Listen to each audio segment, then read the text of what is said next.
मायके का मान, हार्ट टचिंग स्टोरी। रश्मि बहुत ही सीधे और सरल स्वभाव की थी और उसको जीवन के दांव पेच कुछ कम समझ आते थे। रश्मि को जब देखने लड़के वाले आए थे तो भी रश्मि कुछ ज़्यादा बोल नहीं पाई थी। और किसी ने खूब कहा है कि शब्दों से जाहिर ना करना किसी के वजूद की पहचान। हर कोई इतना कह नहीं पाता जितना महसूस करता है। और ये कहावत रश्मि पर बिल्कुल सटीक बैठती थी। लड़के वालों को रश्मि की सादगी पसंद आ गई और बात पक्की हो गई। शादी के बाद पहली दिवाली आई तो रश्मि की सास शकुंतला जी, जो बहुत ही सुलझे हुए विचारों की थी, वो बोली कि रश्मि कल हम बाजार चलेंगे और सुधा के ससुराल में जो भी दिवाली के तोहफे देने हैं वो खरीद लाएंगे। पहले मैं अकेली जाती थी, अब मैं तुम्हारे साथ जाऊंगी। रश्मि सास के साथ गई तो वो बहुत बड़े बड़े शोरूम में उसे ले गई गिफ्ट्स खरीदने के लिए और कपड़े लेने के लिए। क्योंकि रश्मि मिडिल क्लास से थी तो वो कभी ऐसी जगहों पर नहीं गई थी, तो उसको बहुत अच्छा लग रहा था। सब उसकी सास की इज्जत कर रहे थे क्योंकि वो उनके यहाँ अक्सर आया जाया करती थी।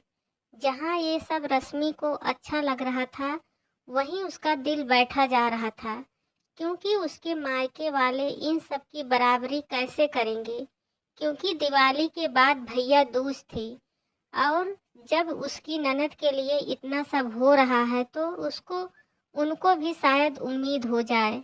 रश्मि ने बातों बातों में अपने घर पर ये बात बता रखी थी तो उसकी माँ, जो कि एक विधवा थी, उन्होंने अपनी चूड़ियाँ गिरवी रखकर रश्मि के लिए गोल्ड बनवा दिया और दिवाली पर उसके भाई भाभी को सामान लेकर भेजा। सबने खाना खाया और रश्मि किचन में बर्तन रखने गई तो शकुंतला जी ने कुंदन, रश्मि का भाई, से एक बात कही। बेटा, अगर बुरा न मानो तो एक बात कहूँ? जी आंटी जी, कहिए। ये जो भी कुछ तुम लाए हो वो मैं जानती हूँ अपने सामर्थ्य के बाहर से लाए हो, क्योंकि हर लड़की अपने मायके का मान चाहती है अपने ससुराल में। पर मेरा निवेदन है कि 250 रुपये और एक मिठाई के डिब्बे से ज़्यादा मैं कुछ नहीं रखूँगी, क्योंकि भाई का हक होता है बहन को देना। इसलिए ये शगुन और तुम दोनों का प्यार हमेशा मीठा मीठा बना रहे, इसलिए ये मिठाई काफ़ी है।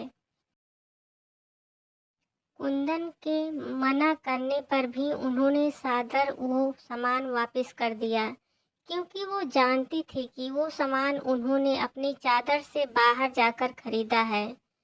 दोस्तों सही कहते हैं, सबकी प्यार किसी दुकान पर नहीं मिलता, बस महसूस करो तो अपने अंदर ही है।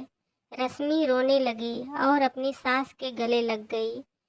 उम्मीद है आपको कहानी ज़रूर पसंद आई होगी। अगर कहानी पसंद आई हो तो प्लीज़ मेरे वीडियो को लाइक कीजिएगा और मेरे चैनल को सब्सक्राइब कीजिएगा।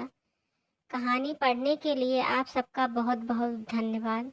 और मैं भगवान से यही दुआ करती हूँ कि हर लड़की को ऐसी ही सास मिले जो उसे समझे, उसे मान सम्मान इज्जत दे, उसे अपनी बेटी की तरह प्यार दे।